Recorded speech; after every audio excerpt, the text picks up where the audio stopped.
Dear students, welcome to C programming series. C programming series अन्तर्गतको यस भिडियोमा relational अपरेटरको बारेमा डिस्कस गर्नेछु। सी प्रोग्रामिङ सिरिजमा रिलेसनल अपरेटर भनेको के हो त भन्ने बारेमा यस भिडियोमा डिस्कस गर्नेछु। योभन्दा पहिलेको भिडियोमा तपाईले अपरेटर भनेको के हो र अर्थमेटिक अपरेटर भनेको के हो त्यस बारेमा चाहिँ योभन्दा अगाडिको भिडियोहरुमा पाउनुहुनेछ। अब चाहिँ लागौं रिलेसनल अपरेटरतर्फ। रिलेसनल अपरेटर भनेको चाहिँ यस्तो किसिमको अपरेटर जसले चाहिँ दुईवटा भ्यालु अथवा दुईवटा एक्सप्रेसनलाई कम्पेरिजन गर्नको लागि युज गरिन्छ। त्यसले गर्दा यसलाई कम्पेरिजन अपरेटर भनेर पनि भनिन्छ है। यसले कसरी कम्पेरिजन गर्न सकिन्छ भन्नको लागि हामीले विभिन्न अपरेटरहरू युज गर्न सकिन्छ। जसको लागि के छ भन्दा equal to, not equal to, less than, greater than, less than equal to, greater than equal to, यिनीहरू सबै के हुन् भन्दा रिलेसनल अपरेटरहरू हुन्। यिनीहरूले के गर्छ भन्दा दुईवटा भ्यालुहरूको बिचमा रिलेसन के छ, रिलेसन हैन, ग्रेटर देन छ, लेस देन छ, इक्वल छ भन्ने कुराको रिलेसन पत्ता लगाउँछ हैन। रिलेसन हामीले दिएको भ्यालु रिलेसन पत्ता लगाएर चाहिँ हामीले दिएको भ्यालु अनुसार यो ट्रु र फल्स चाहिँ रिटर्न गर्छ।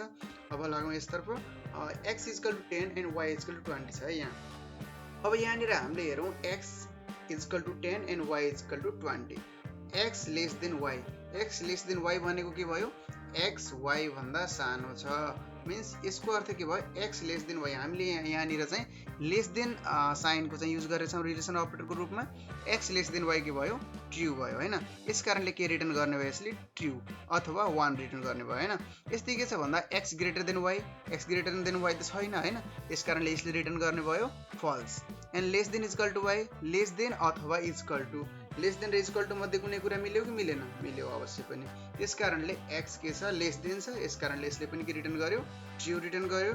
x greater than equal to y, greater than छ र छैन, इक्वल टु छ छैन। त्यस कारणले यसले पनि के रिटर्न गर्यो, यसले पनि रिटर्न गर्यो फल्स। यसै अर्को चाहिन्छ के छ, x equal to means double equal to y छ। हाम्रो के छ भन्दा इक्वल छ भने मात्र यसले ट्रु रिटर्न गर्छ। यसमा हाम्रो भ्यालु x र y को भ्यालु इक्वल छैन। त्यस कारणले यसले रिटर्न गर्छ फल्स अथवा 0 चाहिँ यसले रिटर्न गर्छ। यस्तै हाम्रो अर्को चाहिँ के छ, तपाईको x not equal to y, not equal to y मिन्स यदि इक्वल छैन भने यसले के रिटर्न गर्छ, ट्रु, छ भने चाहिँ यसले रिटर्न गर्छ फल्स। अब यहाँनिर हाम्रो 10 र 20 इक्वल भएन, x र y इक्वल छैन। त्यस कारणले यस प्रोग्राममा चाहिँ यस स्टेटमेन्टले चाहिँ के रिटर्न गर्छ, हाम्रो फल्स ट्रु रिटर्न गर्छ है त। यो किसिमले चाहिँ हामीले के गर्न सकिन्छ, रिलेसन अपरेटरले चाहिँ काम गर्न सक्छ। अब यो प्रोग्रामतर्फ लागौं। जुन अगाडि स्टेटमेन्ट देखाएको थिएँ त्यसैले मैले अब यहाँ प्रोग्रामको रूपमा चेन्ज गरेको छु। तपाईले देख्न सक्नुहुन्छ x को भ्यालु 10 छ, y को भ्यालु 20 छ है। अब के छ, x लेस देन y, अनि हामीले %d भनेको चाहिँ नम्बरको रूपमा प्रिन्ट गर्दैछौँ, 0 र 1 को रूपमा। सो यहाँनिर चाहिँ हामीले के लेखेछौँ, %d।